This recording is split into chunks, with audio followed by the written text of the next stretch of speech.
Okay, FM 101.7. Lawyer Gary ni makomafo. Wono so e wa ahoma so na ye ne ekotwe enkomo. Kansa memwachi o. Kansa memwachi. Hello. Yeah. Otimi mai na yenko enim na fe yeni enkomo ahodo e. Ono abo akoso agoabo age aba wono de ono no MP for Beka Junction yenko primaries yenye bibia ono nya afi no okobobo ka bia ni mo pe no a munye mo pe ono kwa mo ye rofo be jai MP no odi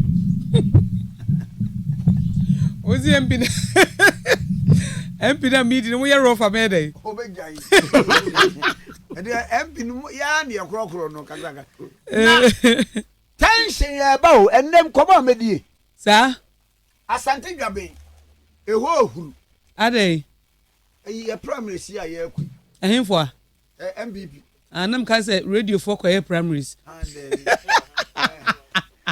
so the mean me nim na chese me we interest wo baby ebi ya me classmate for mami kwadi ko ma mesa banche me da ase yo laga ni mafu me mwachi Oh, kwa me Joshua, ne de say.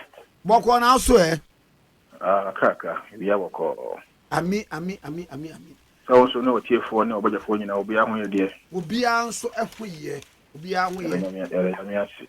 Na chia me ni atamakolo so. ai so wo se ska bi o yisu na wo so asa ye kese kora aka ho na fono Bacho la ni twi akra na o se. me se wunu atamakolo so so na nsan Land Cruiser bi o dem wasa ye kese O da brand new Land Cruiser. wow Brand new Land Cruiser 2020 model. hey Na kana fa na ho so ye fe. ne pa so de na say just say humi me ya na mani aja. Oh say anado abai wetimu say ayema ne pa yama no. wonu opposition na nado aban ye ma no e wo kwan be so Kwam. Oh say cases bi wonu mo a. Okura de ba ko pe. Say ya de to wonu mo a. Na opala ya fo ku dam say me gina mo me defend case ya. Me nua ya de defend ni nyina. Oh, Juma Pao. Ebi a problem. Mr. We're a hard-working lawyer. We're a very, very hard-working lawyer. I'm telling you. We share Juma all year. No, sorry, how much can walk? No, back court, or high court, or Supreme Court, or high court, Supreme Court. Cases are a buyer, creature man of a family. What I don't put them out with Udida. Udida. Me, I know, me, Bonabaso. Maybe so. Maybe you're in problem. No. David kwame onye pobono bia oda buta se tamaklo na case ya we nyina ni ne pobono ana wakati da bi ni makodi o kan no kre enye pobono bia na pobono o bia kwame we pobono ana fu aka sida David say mi ni 6 pack nyina ko na jeze wakwaye se obi a waye twoba aboka na we de mo no David cry. But let me congratulate him. He's doing well, and I really admire the way he does his work. Let me congratulate him. Issue a woman de down court na a Supreme Court, Apex Court of the Land. Na court waka se EC MMA legal justification for excluding voters ID or registration no. Emremu no lawyer nti ase ne say Ayo kwa msancho biem na mencho ti for no pe no boja fo nyina the challenge oko court wa especially Supreme Court and even sometimes even at the High Court so mo fale case ni wie na mo fale mo issues ne say at the end point of controversy at the point of controversy between the parties and what court na nim no na munya fale wie bo se na court no ka say okay fine we ni we na mon bia mon nya adwene en tiene someone ya adwene wa ha ne ha dia ebi a wo as plaintiff addressing on this point and now wo as defendant addressing on this point. And it's a very simple procedural matter. Wo addressing no court will file written addresses and submissions depending on court kura wugina. Wo file we are near the opponents no so are respond. Or also respond we are na court no decide the merits or otherwise of the submissions are filing. And at this stage there, all I can say is order court no ameki directed at electoral commission. Some from in Ashomra, the NTA upese mo exclude existing voter registration card. And see omudo munyina so no kwa then nipa there some court no which is the plaintiff no the lawyer also be responded one also respond here na court no decide nti you know enya say bia obi alusu ana obi awone procedure ekoso and that is how we do our work in court lawyer it's not a case say so wotie one ma dey asem no court no particularly the NDC na one must see kan because court no kura say one must court no kura no ye ni asem no nwie but court no ntia ase momfam emra wo bi oye Ghana ni na wonu wato abapan a mugina am so onye Ghana ni nti sa card no de ba enye yi enna NDC raise point bi ye fa nwura maramu ni ehwa de wo say me maame a wawo me adwoa de wawo me adwoa de yi ye ba ye Ghana card ko enru ho ye kwa ye mu enru ho na sese no so oba beturo ni dia me no owo me no me wo Ghana card me na me nkodi adwoa de no a wo Ghana ni no ho adanse but what's the argument ya omumiki Kwame, well, if that is the argument before the Supreme Court, I think the court will look at the merits of the argument or the demerits of the argument and then decide accordingly. In fact, the name or more argument I will file the Supreme Court. Okay. In name be analogy okay, and one more to pass that one I don't know. But the attorney say, share a dear. Some of course na electoral commission one of the see you akoto parliament na see no at this stage no I'm not even too sure whether I'm mature. I'll have to check now the time I see electoral parliament no and I'm more indicating say omo de on person and come use passport no more use national identity card. Na so obi so ni bia nipa bi ebetimi a guarantee up to 10. That is their proposal before parliament. The parliament peninsula and no by embra. Parliament and peninsula entin ba embra. NDC for our parliament. NDP for our parliament. I think their voice can be heard also in parliament on whether say one peninsula ho and one peninsula ho. And no kwadan change.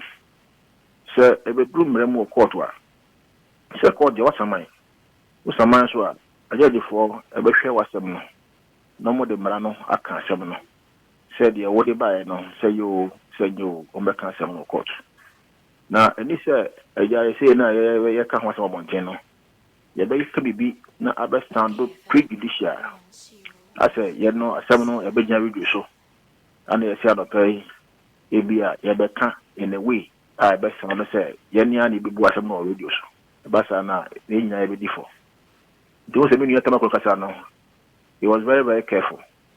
He didn't sound prejudicial who was that question and he was very very professional and careful because he nya homa a judge for no more decided based on a document on the file before court no more decided and I think I agree with him by and large to that matter so I just before decided na ayi me bo see ayi a da parliament gitum na bia manu butusumna so Supreme Court decided otherwise of what consequential effect in the benya with the CI be a parliament ajatum so oh Nadia ujitumwa said adwuma that is one Number 2, oje mmane tum na se bibi wo mmane mu a enya na bibi wo mmane mu a inconsistent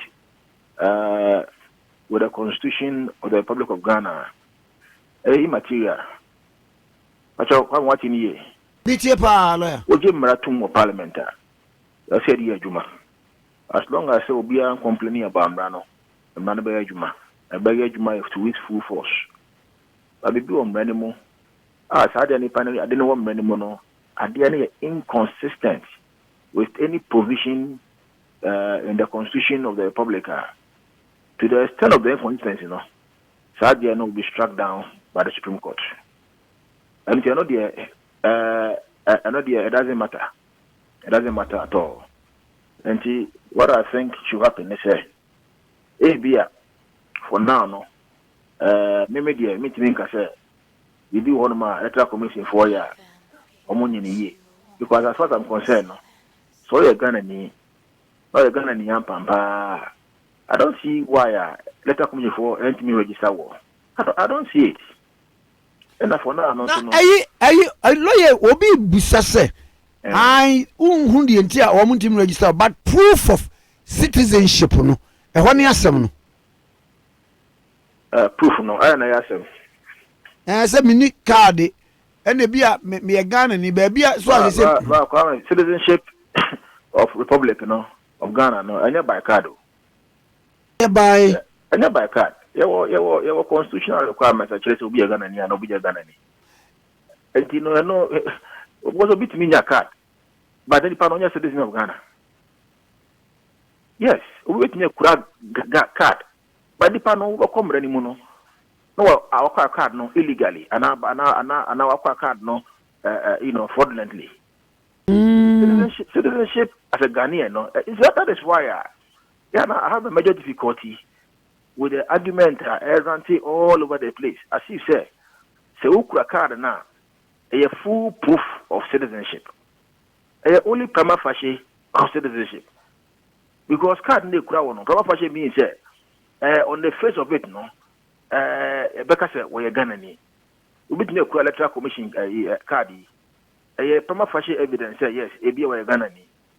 But in full proof, because if somebody raises, inquiry to it, now him, say, at the end, what acquired fraudulently, it will be taken away and you will be prosecuted by the Republic. Lawyer, I deal with. And citizenship as a Ghanaian, no. And not by holding the card. Na lawyer, me find say me film krom no ma betran kan ha. Me Ghana ni abai edu o mintimi krom ma ko register. Ba bia ma ba betran amomole. Amomole obi anim mi wo ho. Ghana card yi suma me ni bi. Passport kwa me yes me tu kwan e no makonya bi. Me ye dey. Me Ghana ni. Men ni se obetimi atana ba bia. Be anymore. So we live in communities, Anambwa. No correct. We live in communities. Be our community, no. Be a sparse community. Some way to wave in a more. And be a densely populated community. Some more no more. They are sparse in part. Army. Didn't people back up pay.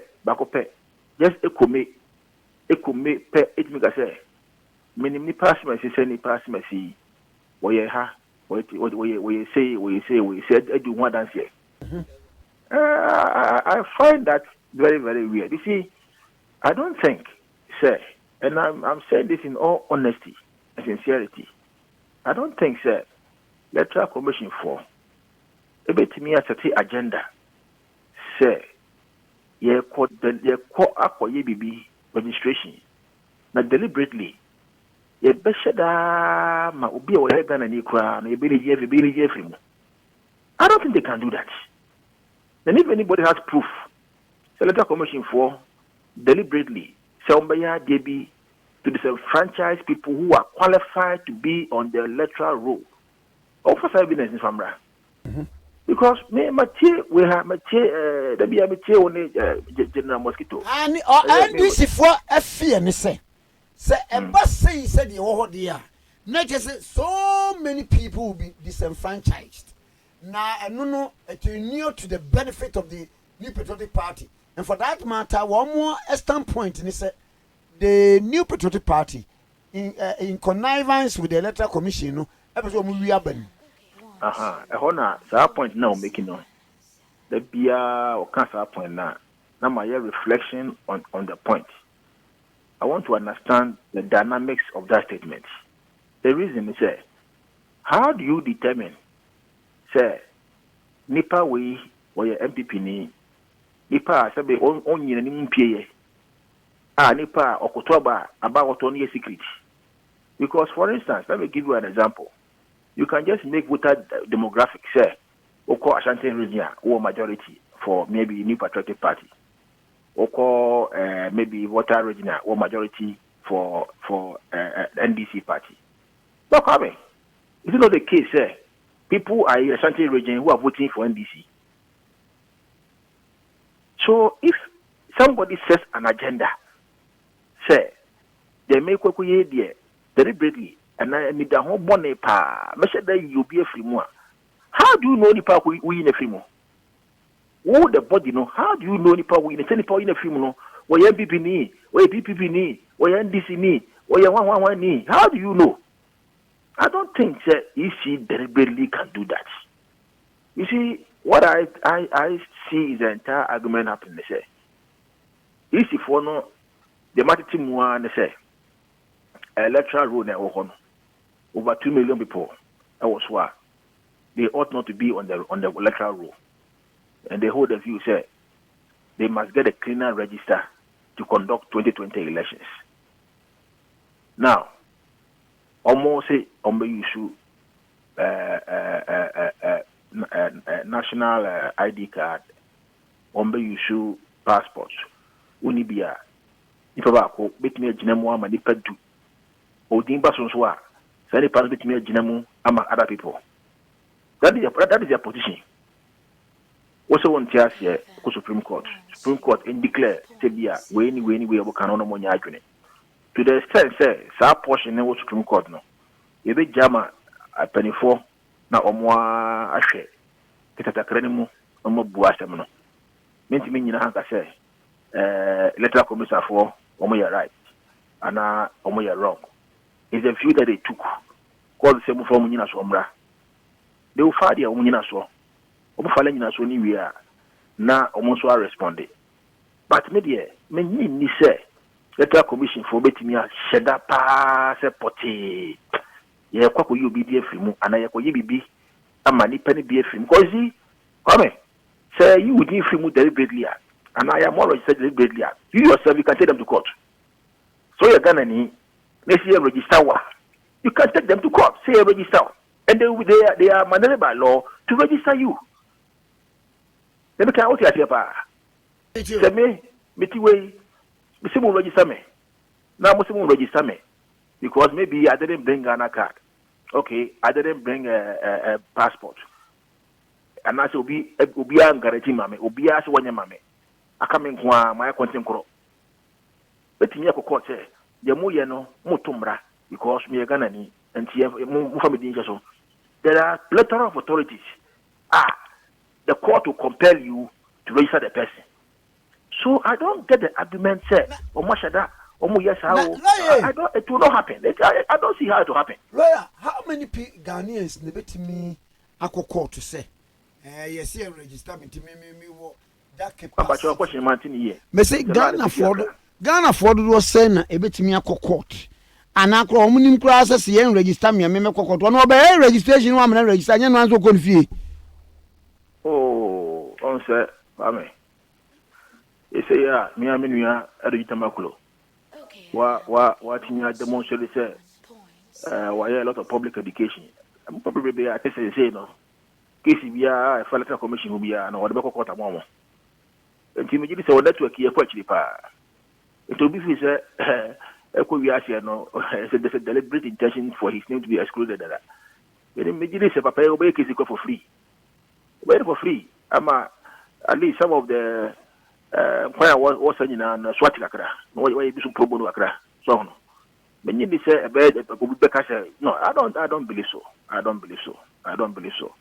But I don't think there's any deliberate intention because there is recourse for everybody who's a Ghanaian.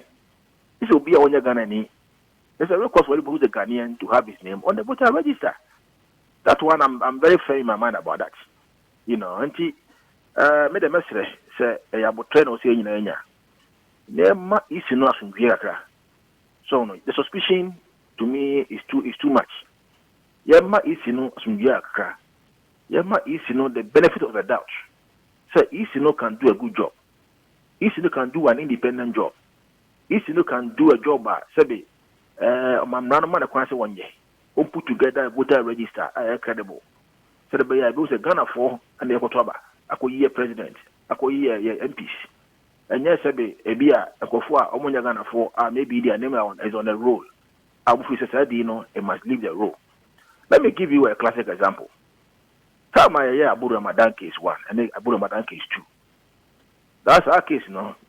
I was deeply involved because me and many opinion and that's something we did too. Now, deep, I'm not telling him Supreme Court. Sambre no. Kwame ye kunya information. E de ko kire Supreme Court for. Says I proof mu nyina omunya Ghana for. Nti enye mu din firi mu. Better commission for e be dispute the eka. Say omoni anya adwene because omo adwene mu no list na da the doors no do. Okay? And omo the contrary list e buy. List omo the buy na a small list. Court make a chomo say monko na mko delete list ni free register na so.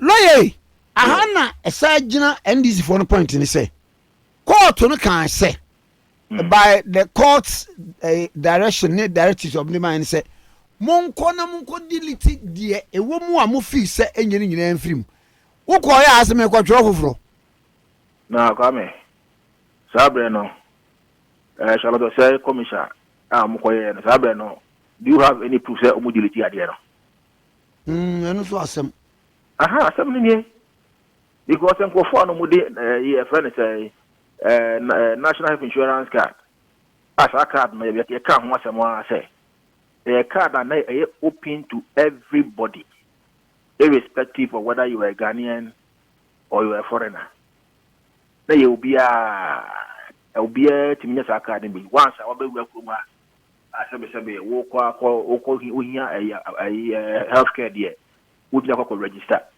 And as part of the qualifying criteria, no, na our form no so say, will be or the register kuta sa card no, offer that card with their ba. A lot of people use that card to put their name on the voter roll. Now, me see a din na so koy. Say we the people be the voter omodi sa card no ko share ka yi so. But omodi different number dey buy. Na court make say, omo ne kuta information in they are more or less holding all the documentation. And you know, the omukura on the ajatum, the omukura delete. And the question I ask myself, I say, "Sali some delete the Quran? Did they even delete it at all? If they deleted that, omuya exhibition, actually says, "Sali when you delete it." You know, the question of the voter register there, it has been an issue not today.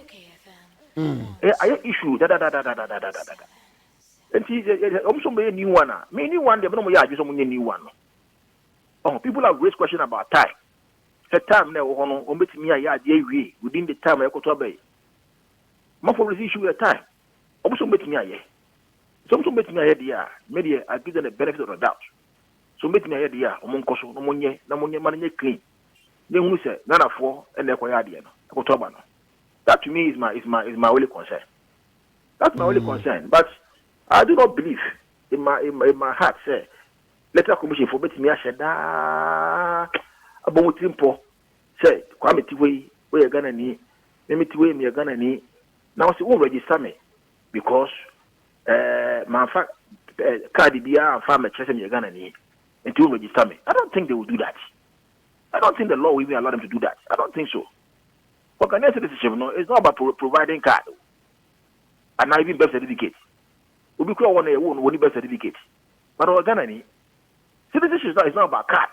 Ay, ubetimi anya madam fubi ti se uche we Nigeria ni ya anwo Nigeria mpo obetena ha wono no se bia oba letter kwa ayi baby ayi voter registration na uche when mama chi de nyum to pa no ahya se ya de e bo kokose chi no a wan hwe a e be bi ti wa register no na so nya kan ne uche we na Nigeria nya betena Ghana ha I just say uche wetimi aware Ghana ni ba o se ma no mo ye fan pa ye my friend aware Ghana ni ba e bia ye man resident permit man resident permit a o dim ma bi onya ba no fe o se say no betena Ghana ha che din fie num na din fie du ko me ye Ghana ni no aba under naturalization aba naturalize we are